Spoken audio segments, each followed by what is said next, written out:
Hello and welcome to today's R workshop.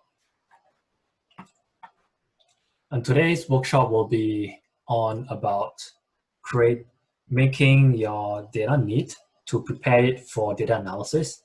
So we will go through the steps of manipulating your data, wrangling your data, but not really about running analysis with your data or running statistical tests with your data. I will only introduce you to some of the functions in the Tidyverse dataset, rather than sharing everything, because this is a Introduction to Tidyverse workshop. So if you have not already done so, please go to this webpage, the R workshop webpage, and go to content, go to repository, and download or clone the download the repository into its zip file, and then unpack its folders. And then we will go through with right into the folder. Once you have downloaded the workshop package, please click on our workshop.r project, and it will open in RStudio. When you have done that, your RStudio might look different from mine because mine's modified, or I've done some personal touch on it. But I want you to go to, depending on where you are in the workshop package, the directory, please go to the handouts and click on data wrangling .rmd. Once you have done that, please click on the neat button on the top of the RMD file. So what it is going to do here is to create an annotated output or a web page or the document or the workbook that we're going to work with today.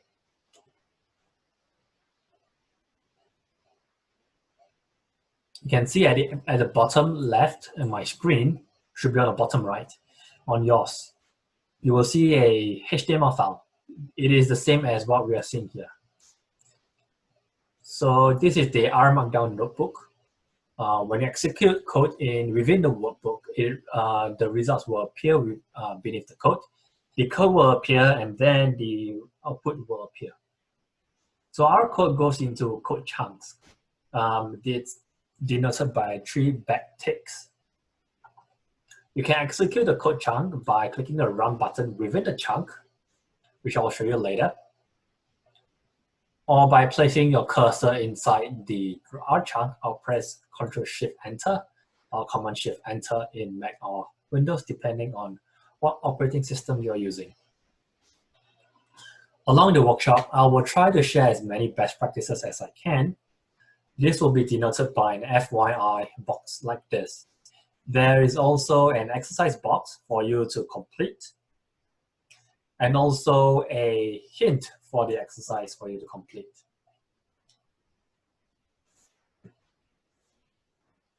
So the chunk I was talking about is over here. You see the chunk, the run current chunk, and run current chunk here. So the first thing we have to do is normally to set up our package or our analysis. It's conventional to load your functions at the top of your analysis or the top of your R script. If you don't have some R script, you can install the R script by install packages and the name of the package. I've actually set it up in a very neat way, in which you don't have to install package by yourself.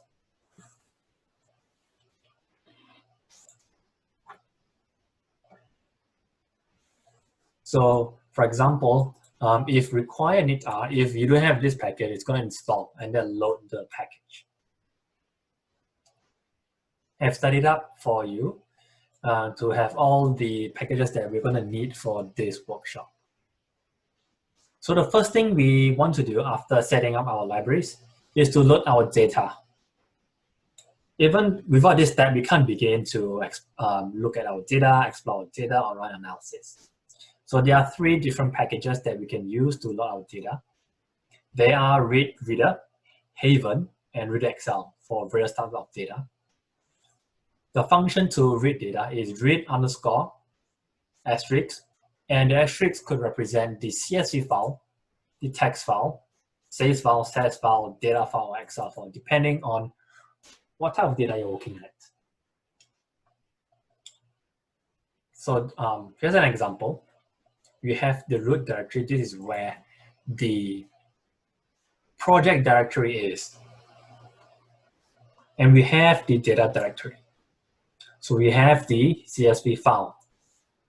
So to read CSV file, we use read underscore CSV. And we use file path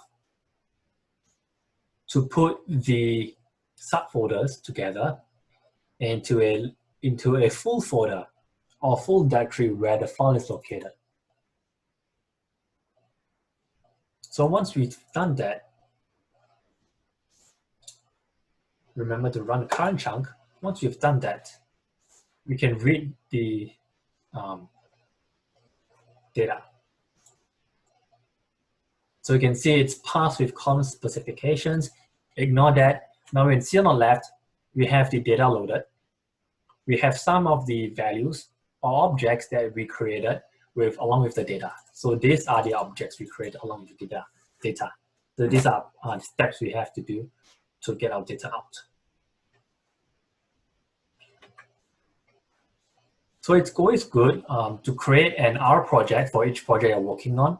So R automatically goes into the directory where the R project is located at. So some of the subdirectories you might find in the project directory are output, data, R, plots, and report, similar to what we have here. We have code, we have content, we have data. This is where the CSV files are. We have handouts, which is where these files, documents for workshop documents are. We have the slides, where my slides are. We have images, so on and so forth. Now let's try loading these few files into separate data frames. Data frames are what we call this. This is what we call data frames. They have columns, they have rows, they have values. They can contain different types of data formats, such as numbers, letters, alphabets, characters, or strings. They are called strings or characters, or factors. So I've already done the first one, but let's go through. Load the sample.sav with read underscore SPSS. So this is an SPSS file. And I want you to load the Excel file using read underscore Excel. This is the data dictionary of the sample data that we are going to look at for a while. So to read SPSS file, we have to load the Haven package. And to read the Excel file, we have to use read Excel package. So we can use library. We use library to load the package. And then we set the file names you want to load. And then we load this data. So you see now we have created two data sets, df underscore SPSS, data dictionary. So then the next thing we want to do is to look at our data. So we want to inspect to understand what data we're working with. So simply by typing df underscore SFX, you will look at the data. You have the ID, you have the DX, which is the diagnostic groups, age, sex, everything, and so on and so forth. So you might notice one thing. They have this DBL, CAR in most of all of the rows, all of the columns. This represents the data type. Double represents double. DBL represents double, which are numeric numbers, numerics. So doubles can contain decimal points, but numeric don't. Characters are those with alphabets.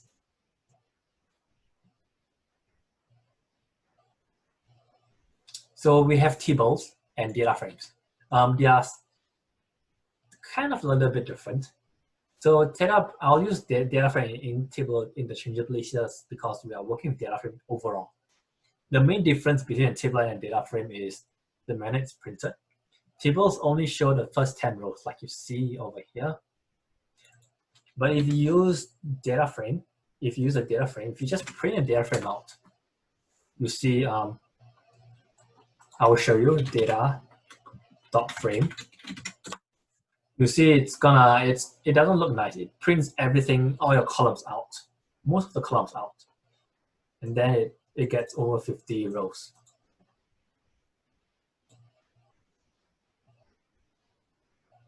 So I've typed dfsfx and the data frame or its data frame to look at the difference. So next thing we want to do is to look at the summary statistics of the data or descriptive statistics. So we can do that with summary, or another function that's really nice, which I like, is skim. So I'm going to show you the difference. This, the top one is summary. It gives you the minimum, the maximum, and the quartiles.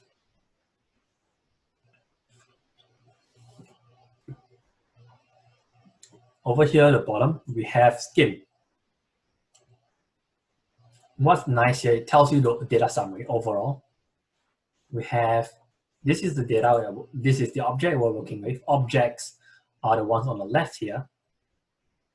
And how many rows and how many columns in that data set. And the column type, whether they're characters or factors, or whether they are numeric or doubles. Also, it tells us how many missing values or how many missing elements we have in that data set. And here we have none, and a completion rate.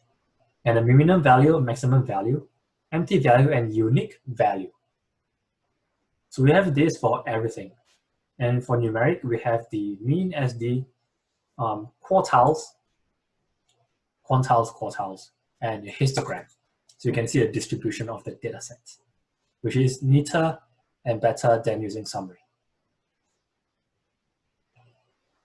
So skim is one of the more powerful tools compared to summary because you are able to look at more stuff like a completion rate, number of missing elements, rows, and also distribution of the data. So I want you to try to see what df underscore SPSS look like, and then you skim.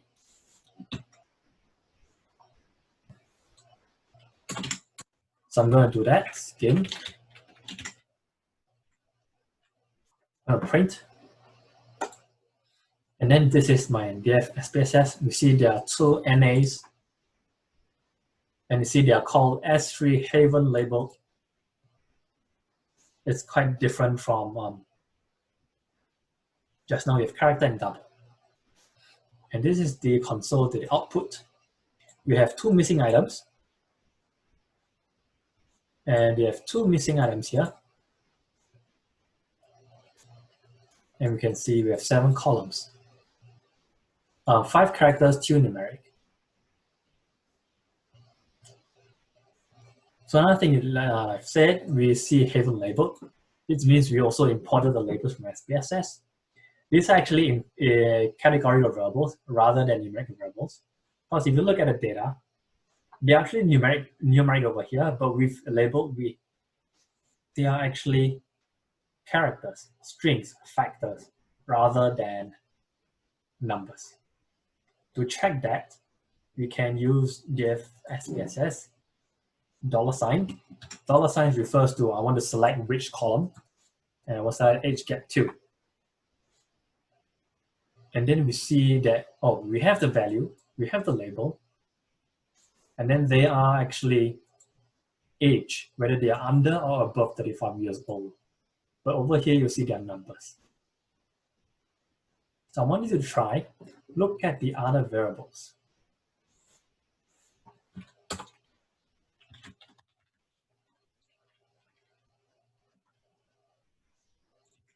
So I'm gonna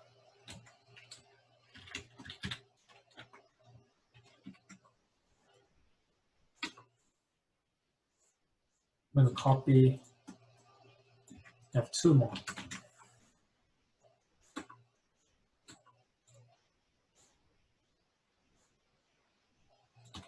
And then if you look at that, they are in fact all, you can see factors, factors, factors, and factors. So how do we convert them back into characters? R prefers characters or prefers factors to be characters, strings. As it's easy to read, so we can convert them back into factors using as factor in the Haven method. So if we as factor the DF SPSS converted, you will see I'm going to have two data sets. The first one, they are numbers with labels. Second one, they have been changed back to where, their labels. So instead of having numbers, we have what they represent, something more meaningful, under 35 and over 35. So we know what these numbers mean or represent.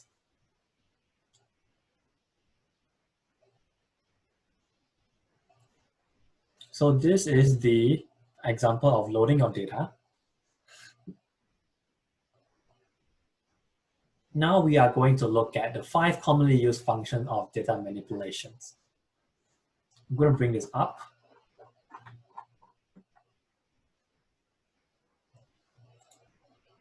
So there are 5 key functions in Tidyverse that allows you to solve majority of your data manipulation challenges. 5 of them will be enough. They specifically come from dplyr package. These functions are filter, select, arrange, mutate, and summarize.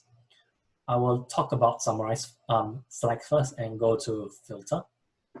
So we use select to select variables, like you see here. We are selecting the blue colored variables to create a new subset of data. And we have the example here. df sfx, we want to select the ID. So instead of having all the 20 columns, we now only have selected the ID column. This will be our subset of data. The next thing you will notice is the pipe function, or the percent more than percent. This pipe comes from the Magritte package in Tidyverse. This operator will actually forward a value or the result of an expression that comes before into the next function you want to call or use.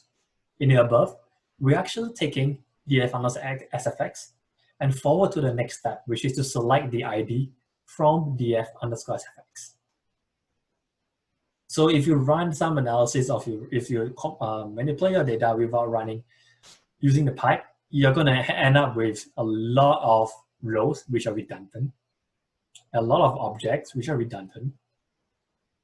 So we can actually clean up a little bit of our data using this function.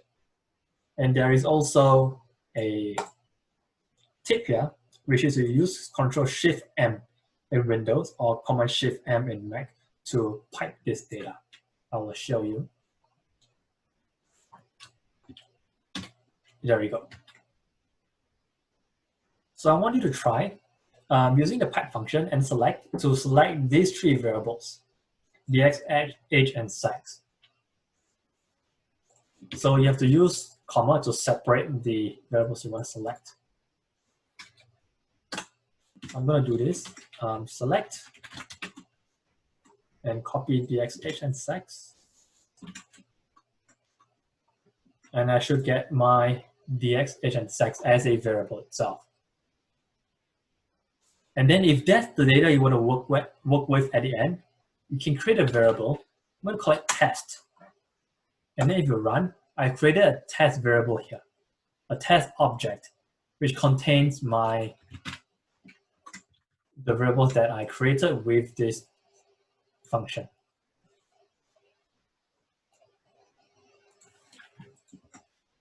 So sometimes you want to deselect your data. We can also do the same using the minus sign. That minus sign remove or deselect the data. And you see we have the piping operator, your data, and then the variables, qvars. Maybe these are the variables you want to deselect.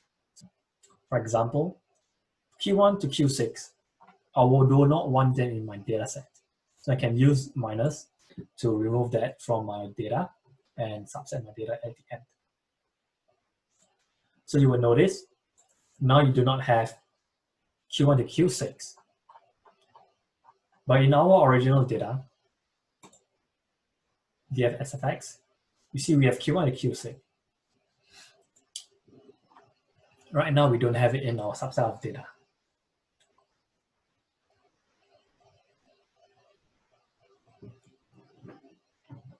Sometimes it may be too long to type minus for every of your object or every variable or every column or variable you want to remove. We can set them into an object. So R can set anything as an object. So we want to set Q1 and Q6 as the variables that we do not want. So these are actually the names of the variables we do not want. Hence, we have to use quotation marks. If you don't use double quotation, it becomes an object. So for example, test, if I put test here, it returns the data frame. It returns the data frame that we created. But if you use this, it returns test, which is the name. So we want to deselect these variables. So we can use select minus qvars to deselect these variables.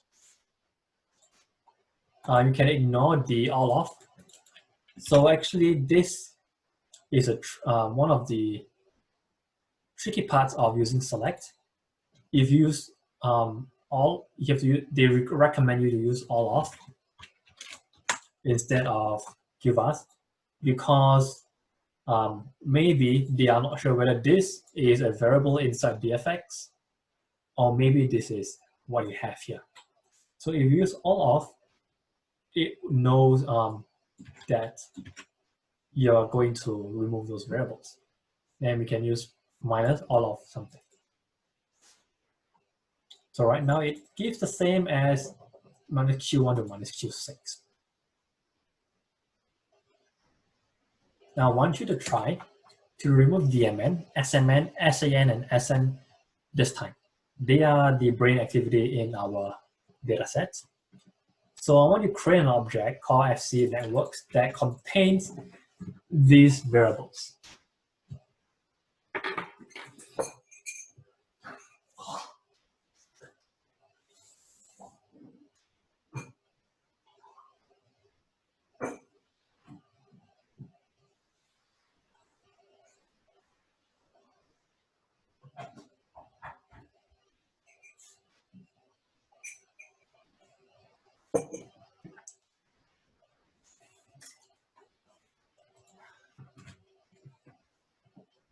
So I'm going to call I'm going to create a variable. So DMN, SMN, SAN, SM. And then I can, and then I can pipe select minus all of FC networks.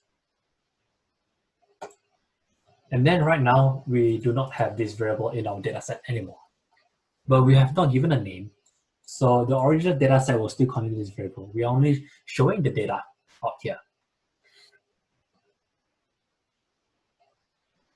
The next function is filter. So filter keep rows that satisfy certain criteria and conditions. For example, we want to keep rows that are author, the type is author, and the site is bay. Anything that does not satisfy both conditions or both criteria will not be in our filtered outcome. So we use filter to select or remove rows depending on their values.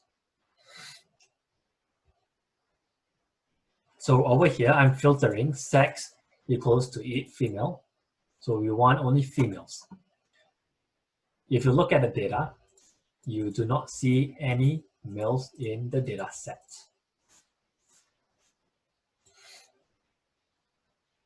Right now, you have noticed we use double equals sign here. So how do you know what to filter or what to put inside the filter criteria? So we can use comparisons and logical operators. Comparisons are to compare left and right hand side, and logical operators are to join two different conditions. So more than equals less than equals, not equal, equal to filter out values. So for equal sign, you have to use double equals rather than single equal sign because we are comparing. The single equal sign is an assignment. So you're creating something new. Logical operators and conditional statements. So left hand and right hand side of n has to be matched. And double n is equal to something else. And the bar represents or, and exclamation mark represents not. So this is a little bit tough. I want you to try. Select and filter all IDs and so on and so forth, which have, for patients, we want the MMSE to be more than 23. We want the MMSE to be more than 16 and CDR equals to 0. MMSE more than 16 and they are either control BVFTD or an FEPPA. So there are some hints. Use shift and alternate up down to create rows, to create copy a line below or above. For number 2, you have to use 2 filter combinations, more than and %. Number 3, you have to use 3 combinations, more than and bar. So for characters such as control, you need to use control instead of control. You have to add the double quotation marks to tell her that this is actually the name.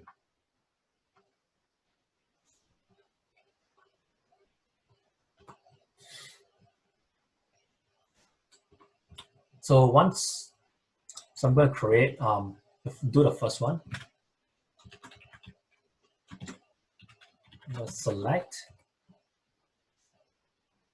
education, everything here. So education is capital E, IDs without S, filter, MSE, more than 2. So remember, shift alternate up down to create copy a line. So we have 3, I'm going to create 3. MMSE more than 16, CDR. So 1N, CDR. Remember, double equals 0. The last one is a little bit tricky because you need to use 3 different things together. So this and something else. So this is the control BVFD and FEPPA. So here has to be you have to use the vector to tell that these are the ones that we want. And then I'm going to copy down over here. So MMSE more than 16 and either one of this. And then when we run it, okay, MMSE, MMSE not found.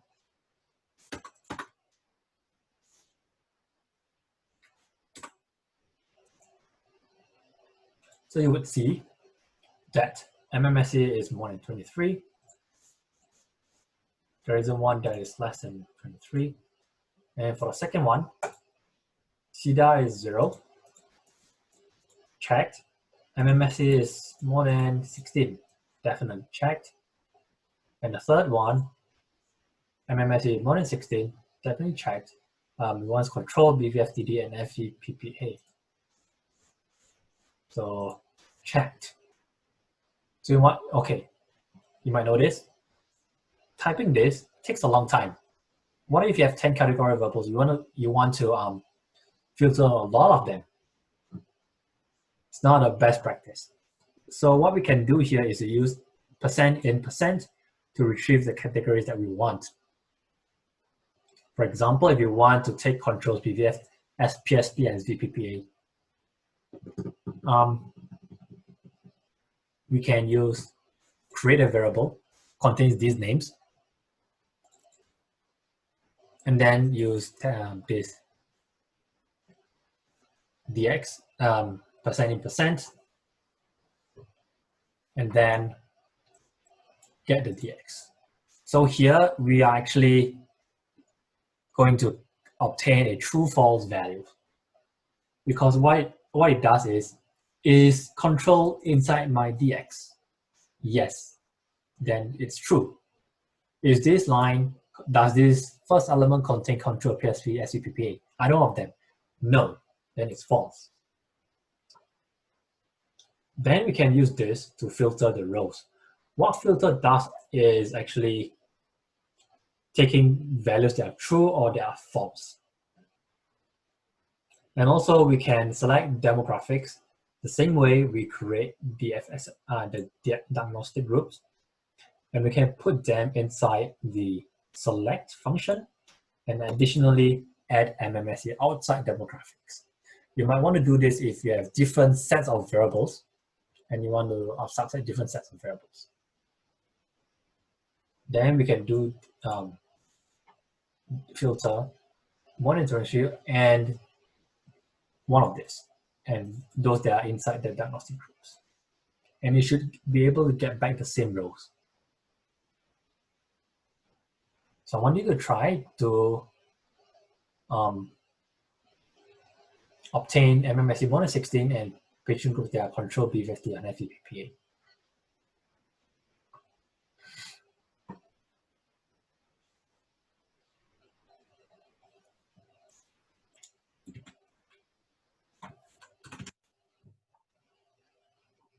So I've done the same, 1 and 16. I'm going to create my DX. I'm going to copy and paste.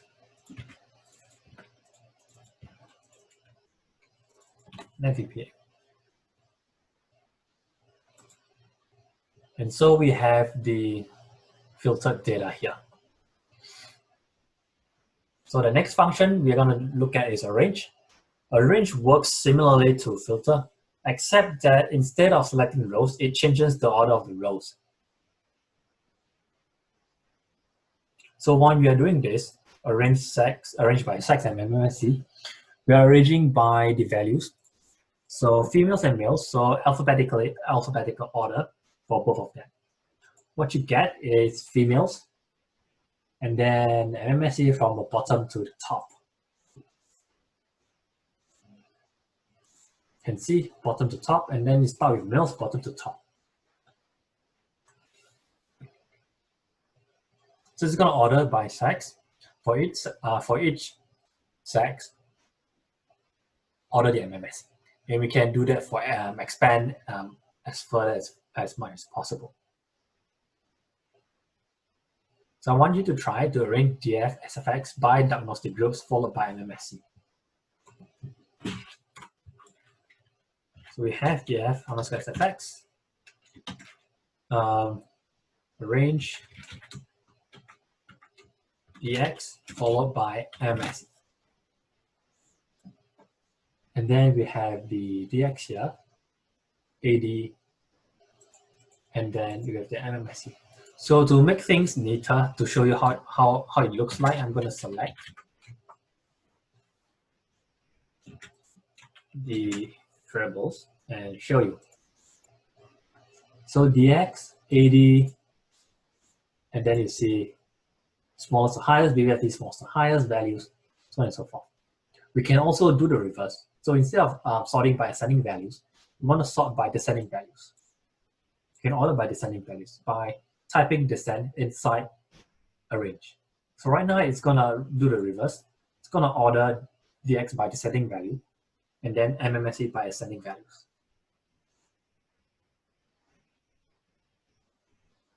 You can take a look at the data. So I want you to try to use descending to arrange the GDS in descending order. So I'm going to select only GDS to show you how it looks like after, how the output looks like.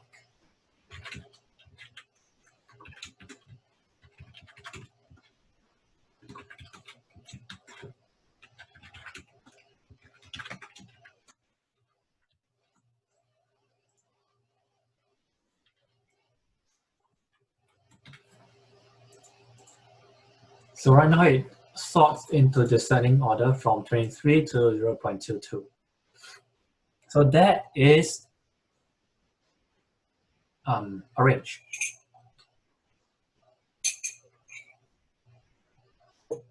So next function is mutate. Mutate, like this picture, it acts add columns into your data. So you're creating new column here. So the column C is A plus B. So we're creating new columns. This might be useful if you have to use different variables to create something new, or a complex formula to use to run some computations to create some new variable. This is what you can use to do that. So mutate always adds new columns at the end of a data set. So we can start by creating a narrow data set, and we can see the new variables at the end. So right now, I want to create Q1 and Q6 and create a total score. So Q1 and Q6 are questionnaire items, surveys, and I want to sum them up to create a score called Q total. So what I have here is the total score. 4 plus 1 plus 3 plus 2 plus 3 plus 5 equals 17. So what if you have 20 items that you want to sum? Is there a more efficient way to do this? Yes. We can use row sums, which is a function, to sum our items. In fact, we can use any function here to manipulate the data that we want. So over here, I've created the item names that I want to sum. All I have to do is to tell R to mutate, create a Q total, and how do I go and create this total score? Is to use row sums and sum these items up. The dot here represents the data from this side. So this is equivalent to typing this. I'm going to show you. This is equivalent to doing this. So you want to sum these items up. This is what this does here. You can only use dot when using pipe. If not, this will not work. But what you have at the end is the same as what you have before previously. So we have the sum of the questionnaire items. So I want you to try. It's getting tougher. The exercises are getting more difficult, more challenging. So for our questionnaire items, we want to reverse 2, 4, and 6. The maximum score is 5, minimum score is 1. So I want you to create a reverse score for Q246 in a new data frame called dfsfx2, and then sum the new questionnaire items in the new data frame. So there are 2 steps that we do. The first is to mutate to create new score. Second, mutate to create total score. There's a hint how to reverse score. There's a max score plus min score minus score. So first you want to create max score equals to 5, min score equals to 1. So we've done that. We want to create, mutate.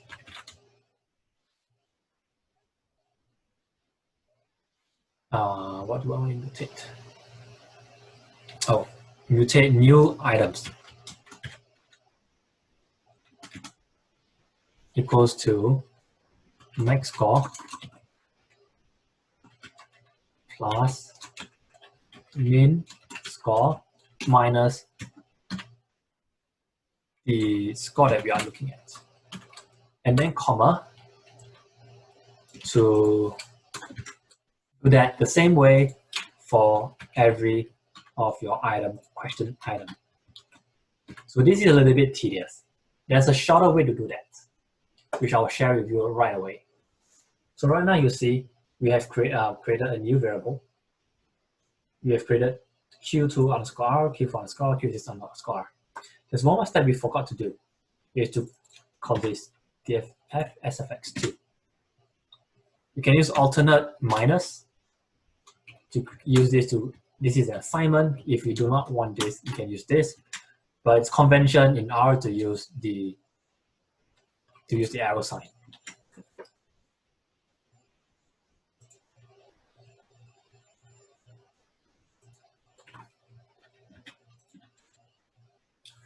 So this is repetitive, and it's going to waste a lot of time if we have, let's say, 10 out of 30 items to reverse if you're working with behavioral sciences. So one of a neat way is to create a function that does this. And to shrink this part into one score. So actually I forgot to create a new second mutate part. Row sum, was it? Q total equals to row sums. What do you want to create? Dot. So we have to create something else here.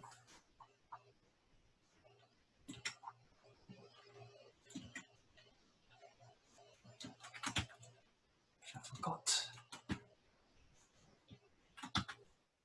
Row sums Q items.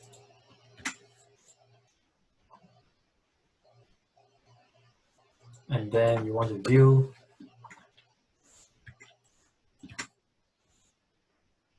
right. So there we are, Q total. So back to this. So we want to reverse the score. You can create a function to do that. And I also added a formula, an example of how it works.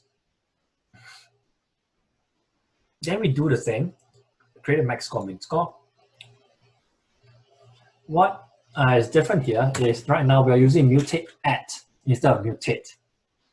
So to check out variations of mutate, you can click F1 to see how mutate all or mutate add or different versions of mutate works. We are using mutate add. So the mutate add requires the dot table, which is a pipe function from before. So this is where we get table. And then the variables we want to mutate, which are this. And then the function that we are mutating, going to use to mutate, is reverse score. So if another way to check out functions is to question mark that in the function. And then you come back to this table. So there are lots of parts here. Reverse score is a function. You have to use tilde. If not, this won't work. Reverse score, and the dot here represents the variable that we are mutating. And then the max score comes from here. The min score comes from here. The item is this, which is dot. And then R is the appended underscore R at the end of the variable name. So what we're going to get here is Q2 underscore R. If you change this to reverse, it's going to be Q2 underscore reverse. So depending on how you want to name your new variable, you can do that over here.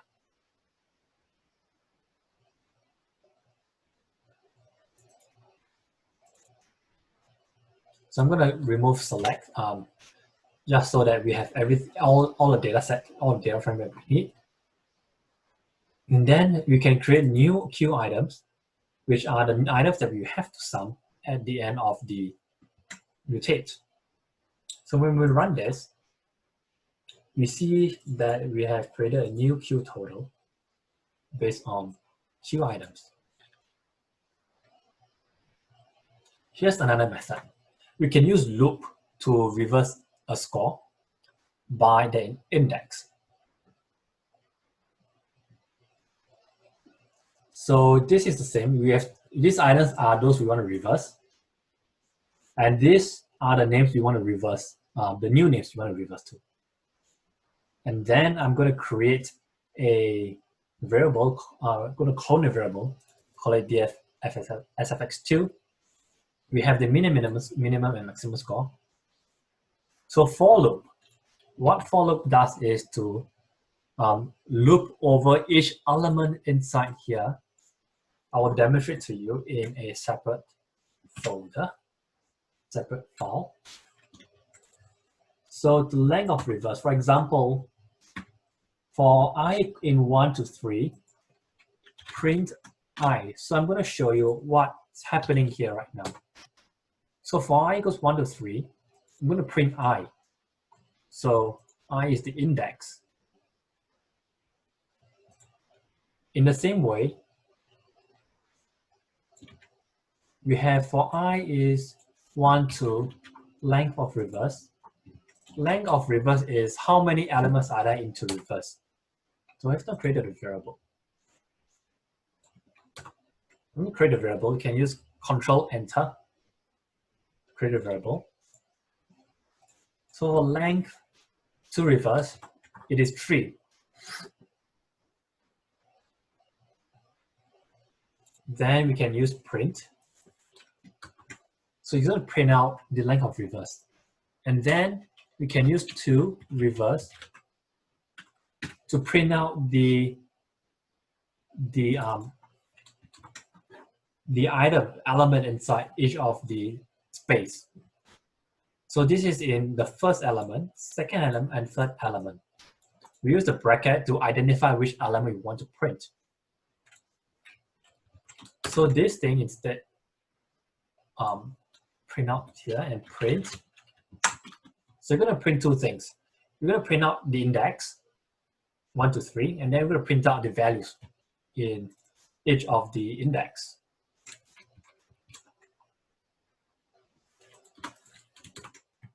So 1, the first element in to reverse is Q2. First element, second element is Q4, third element is Q6. And there's another way of using for loop, which is to use inverse. What this does is to extract the value itself. So rather than you having obtaining the index for 1 to 3, right now you will have obtained Q2, Q4, and Q6. So depending on what kind of loop you want to perform, you can do this or you can use the other, which is the index. So we're actually using an index here because we want to index the row or element inside the new name and to conduct the reverse score. So what it does here is to reverse every item, every element in to reverse and get the reverse score and then put it into a new variable called reverse new name, which is the element here, and called Q2 underscore R. At the end, if you look at the data, you would notice that you have created Q2R, Q4, Q6R. And then when we run the entire thing, we are getting the same results as before. So this is an example of using the loop to run some of the functions. Next thing we want to do, you might want to rename this new variable. Maybe Q1 to Q6 don't really mean anything because right now we don't know we have no idea what it means. But let's assume they represent a well-being skill. So we want to rename into a well-being skill. We can do that with rename. New name equals to old name. And separated by a comma to a second variable you want to rename. So I want you to try to rename Q1 to Q6 into WB1 to WB6, including the reverse two items.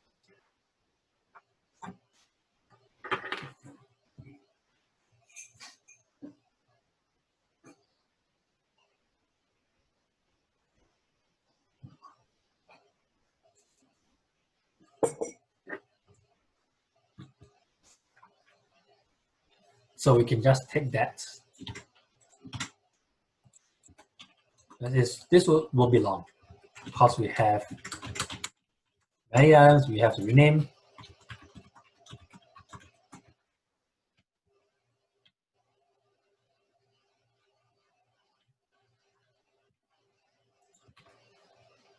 So 3, 4, 5, 6.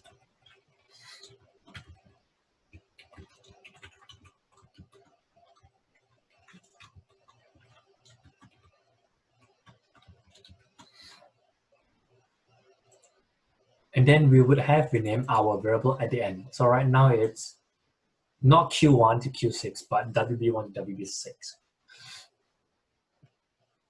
Remember the int%int.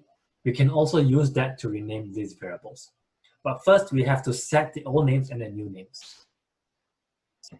So names data set gives you the names of the columns. So for example, if I type this, I will get the names of the columns. And then if I have this thing, names in all names, it's going to give me true or false, which we're going to index over here. What it gives at the end is so the new name. It's going to change the name.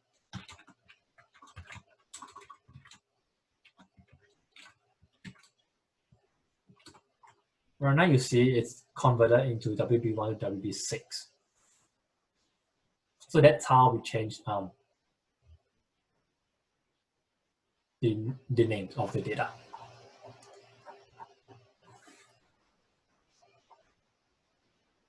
So next thing we can do is mutate. Additionally, is to create categorical variables from continuous variables. Sometimes you may want to split the variables into categorical variable, high, medium, low, to run some additional statistical analysis, maybe interaction effects. You can use cut along with mutate. Cut, and like it said, it cuts the variable into separately blocks of categorical variables. For example, we want to cut MMSE into severe, moderate, functioning. So we're going to select 0 to 15, they are severe. 16 to 23, they are moderate. And 24 to 30, they are high functioning. So what we have here, we will obtain the categories of each of the MMSE. To make things more clear, I'm going to select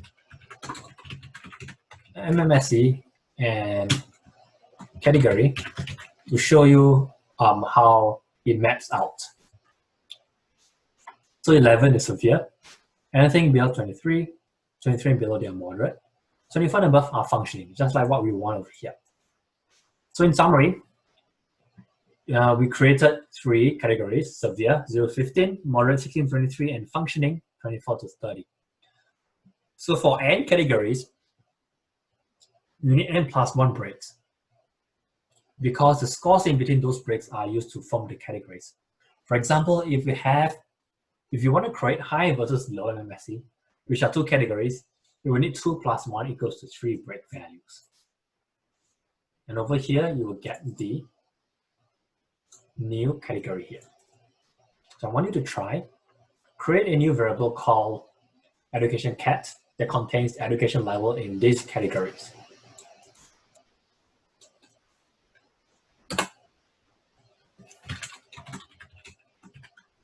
So you have to mutate, cut, education cat equals to cut. I'm gonna copy this.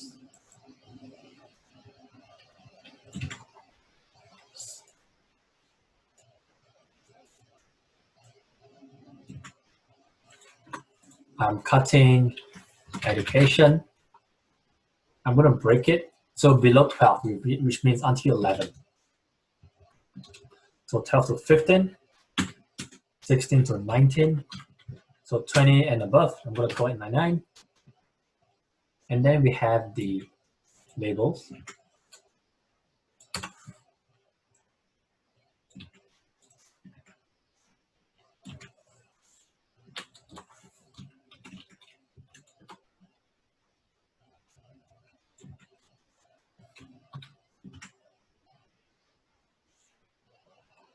Okay, it's at the end, I'm going to put it, select education.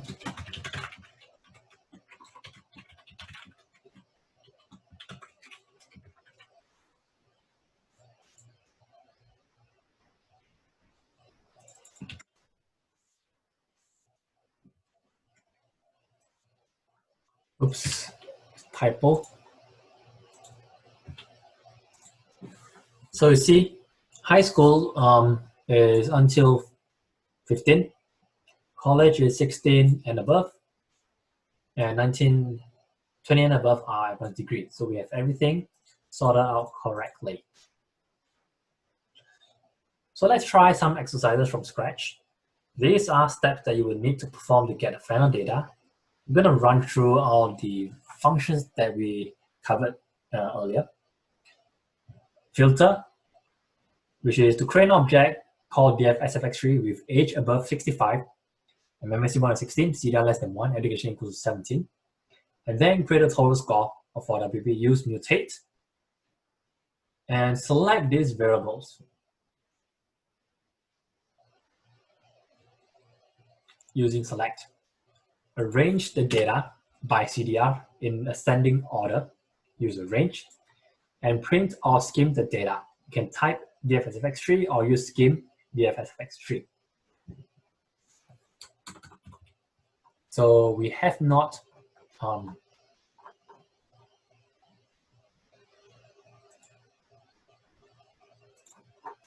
okay.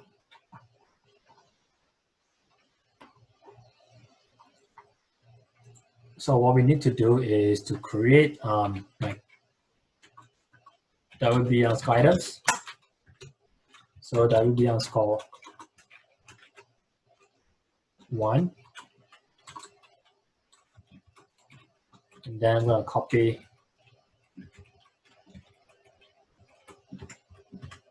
3, 4, 5, 6. 6 underscore R. 5, 4 underscore R. 3, 2 underscore R. I'm going to get FC underscore networks. Select.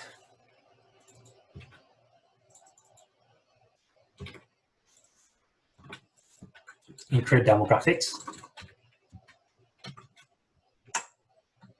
H, MMSE, DX, that's it. Which are H, MMSE, DX, CDR, BDF others, which are my tacit, and WB underscore total.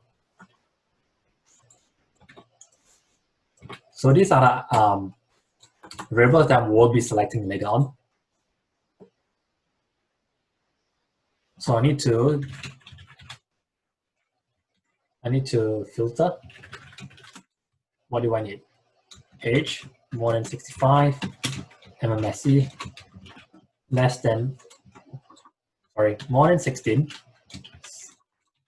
CDR less than 1, education double equals 17. Carry on the pipe. You do have to create a new variable for that. So we do have to keep adding on to a repeat. Mutate. Have I created? Yes. Have you created the?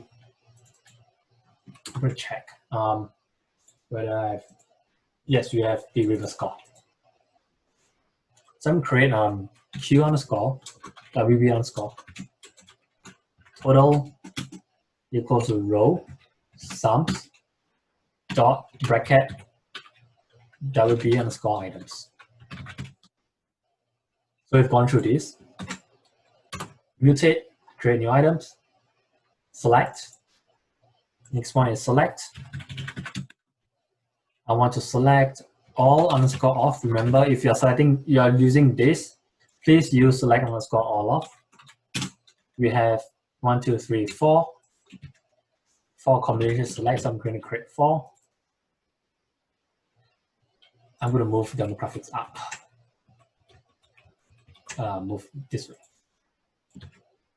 Demographics, FC, others, WB items, and then, oops, I need to arrange by CDR. Once I've done that, I want to call it DFSFX3. Always call your object last in case you have mistakes, and then you can rerun and check the data again. You can do that, and then skim to look at the data type. So there's an error here. Input 4 is education not found.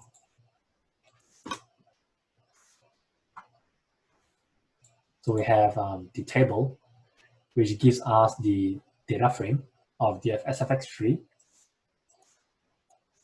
We have the WB total and then the individual score. Nope, so we don't actually need the WB items. So we have skim. Look at the data set. We have age, MMSC, CDR, SN, and everything, the total score. So this is a summary data. Maybe this is the final data before you run analysis. And that's the data set for your final analysis. And next thing, when you have your final data set, you might want to get some summary statistics. So we can use two pairs, a pair of functions called group by and summarize. You don't really use group by alone. So we can use group by. So we are grouping by the diagnostic groups, and then summarize do some summary scores, summarize score or average score. Summarize the data. So we're going to create a mean score and the SD standard deviation of each of the diagnostic groups. And there we have it. So you might notice controls have 0, mean 0 SD, which is common in aging population because they're not supposed to have any symptoms of dementia.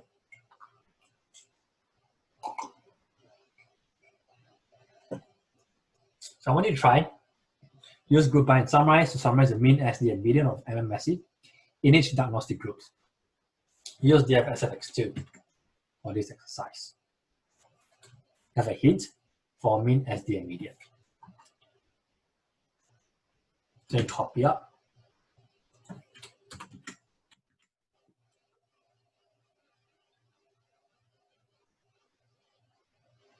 Summarize the mean of MMSE.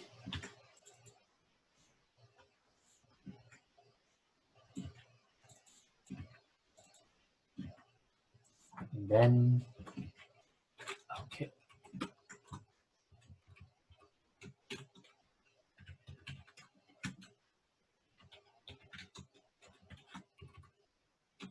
Okay, so we have that.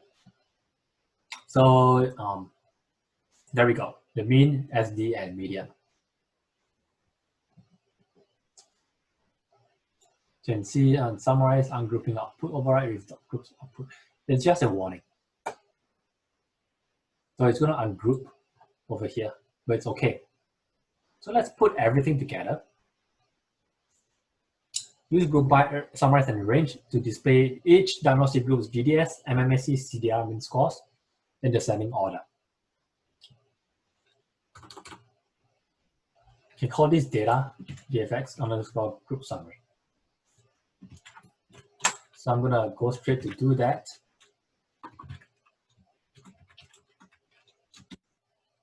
Group by DX Okay, so instead of summarize, you might use summarize.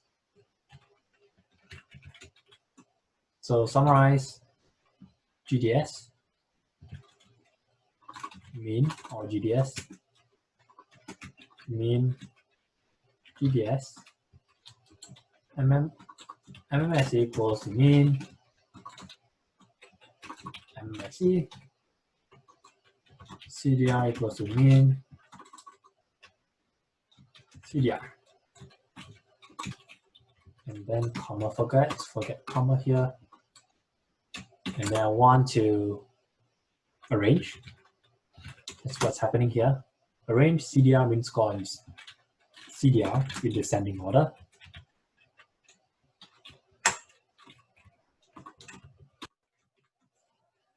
Might have an error here. So cannot find function range.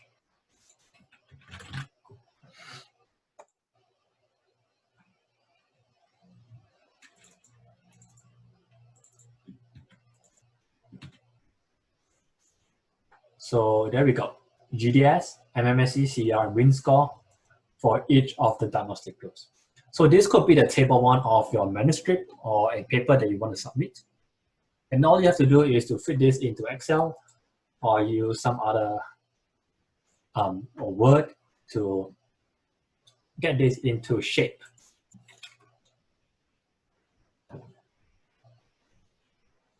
And then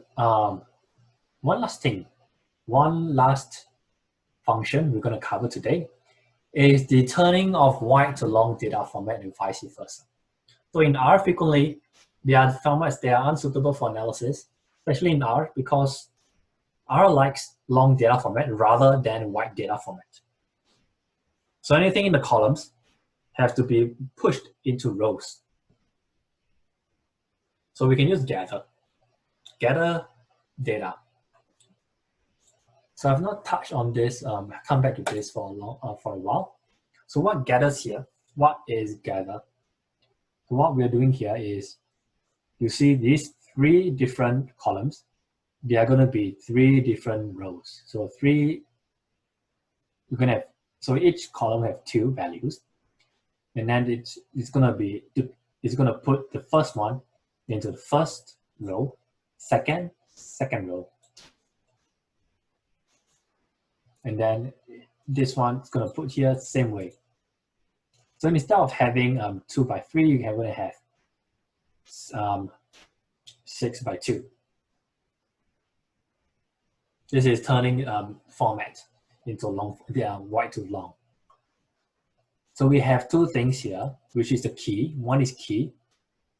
Key is the name of the column that will consist of the variables you want in long format. And the value are the values of the variables that you want to gather. For example, here, key of the gather variables, the name we're going to call cog test. And the values of these variables are called score. So these are the variables to gather. So in the cog test column, we're going to have levels. You're going to have MMSE as a name, CDR as a name, GDS as a name. And in the score column are the corresponding values of MMSE, CDR, and GDS. Let me show you an example here. So you see, we collected MMSE, CDR, and GDS of each person and put them into a long format. So each ID, instead of appearing once, appears 3 times. So right now, it's the length of the data. Instead of 200, it triples to 600.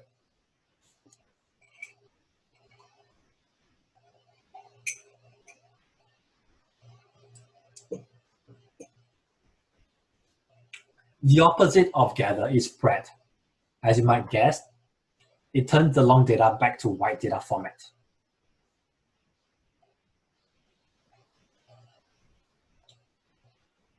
So I'm going to show you. I'm going to add an extra line here to show you the long data set, and then show you the wide data set. So we have a long data set, which is a cog test and score. the ones that we have, which MMSE, and then GDS.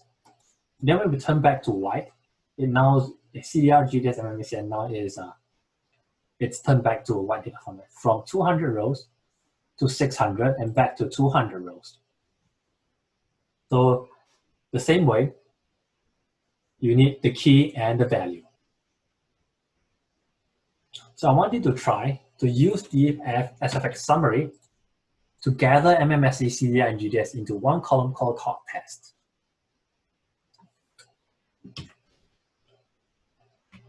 So we use gather, G equals cog test, value equals score. So I'm going to put, and then after that, other variables you want to gather, MMSE, CDR, GDS. So right now, each diagnostic group has MMSE, BVFD, CDR, and the GDS. Might be important, maybe, if you are running, going into some plotting later, which we'll touch on in the next workshop or tutorial. So right now, we have our data prepared. So we might want to run some analysis, statistical analysis using the Tidyverse. And all the functions that we touched on just now are the preparation steps to get your data ready to run some statistical analysis. Once those steps are completed, you can begin to run your data analysis in the Tidyverse format using this format. For example, if I'm interested in, if my research questions involves controls, BVFD, ESG, PPAs, these diagnostic groups, and I'm only interested in those patients who have MMSE more than 16 and CDR less than 1, which indicates they are at the early stage of disease. Maybe I'm interested in analyzing some emotion reading stuff, the brain networks or brain functions and questionnaires. Your analysis might look like the one below. So just to let you know, this data set is a simulated data set. It is not a real data, but using real life example to create some fake data. So these are our interested variables that we set above here. And then we have the old and new questionnaire items, the emotional test, emotion reading test. We have the function. We have the min score and max score. And then we have loaded our data set, first of all. We have loaded this is our first data set that we have loaded. And now we are going to create the data set that we are going to run our analysis in. So we select those that we want. We can skip this step actually, because it's a repeat from below. We want to filter the diagnostic groups that we want. Mutate to create the total score. And then select only those variables that we want. Once we have done that, we can use skin to look at our data. So from 20, we have 11 columns right now.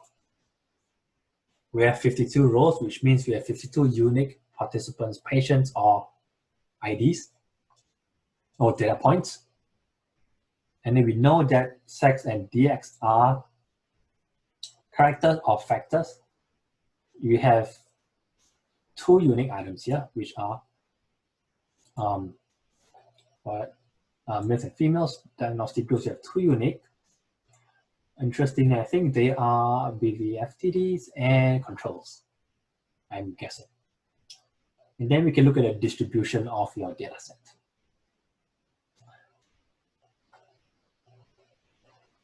So once we have done that, we have prepped the data, we're going to run some analysis. Let's say you want to understand that you want to look at differences in MMSE between patient groups. and relationship between brain and behavior, controlling for some of the covariates. To run linear regression, or if you're interested in machine learning, so we can run ANOVA, one-way ANOVA. So we can see the differences in the diagnostic groups. MMSE are different. Then we have the table here. If you want to get a p-values on the table out, we can use the tidy format, extract these values out if you want. And then for regression, we can also do the same with the covariates, understand the model. So we see the model here, and then we have the full data. And then we want to compare whether there's a model change after adding, whether adding the brain activity will predict the behavior score. In that case, we see no, it doesn't. Additionally, you can create an object called creating the object called, maybe you want to call ANOVA, or you want to call reg model output. And then we have the regression output here. Regression model output here. Put here. You can see the regression output, and you can get the p-value of the new model, of the model change. So there are many things you can do with it, with the tidy or the broom package. So you can use broom, tidy from the broom package to summarize information about the components of a model into a nice table. Because if you run this, it's a printed text. It is not in table format. So you want it in table format, you can broom, tidy, and then you get a table. Once you see a table, you can give it a name.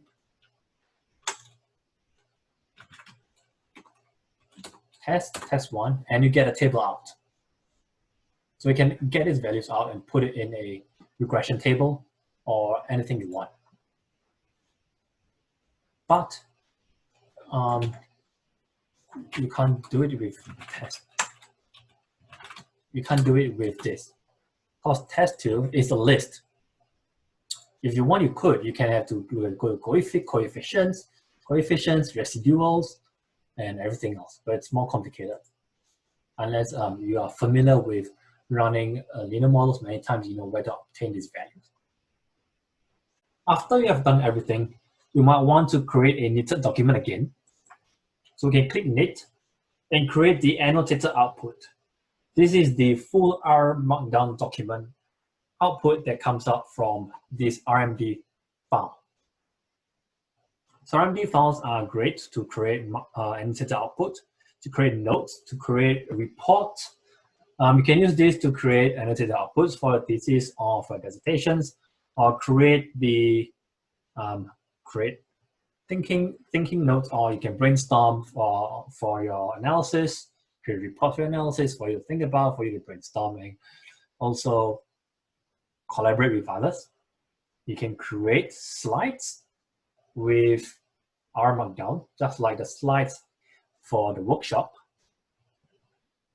And once you see, you will notice that whatever is inside, whatever we did, will be uploaded into the document. So you can see the code, you can see the output. For example, if you are running analysis regression, you will be able to see the covariance model, you can see the code, you can see the output, you can type some notes after that, and then you do another one, so on and so forth. So that's one of the advantage of using R Markdown to run your analysis. And I will recommend that most of the time. So for today's takeaway, we learned how to extract variables with select, extract cases or rows with filter, arrange your data using arrange, and connect operations with pipe. We also make tables and summaries with summarize, and with group by. Group by and summarize together, making new variables with mutate, and using custom-made functions to create new variables, like we did with reverse score. And we also learn how to turn data from long to wide and wide to long. So that's the end of today's workshop. Thank you for listening to today's workshop.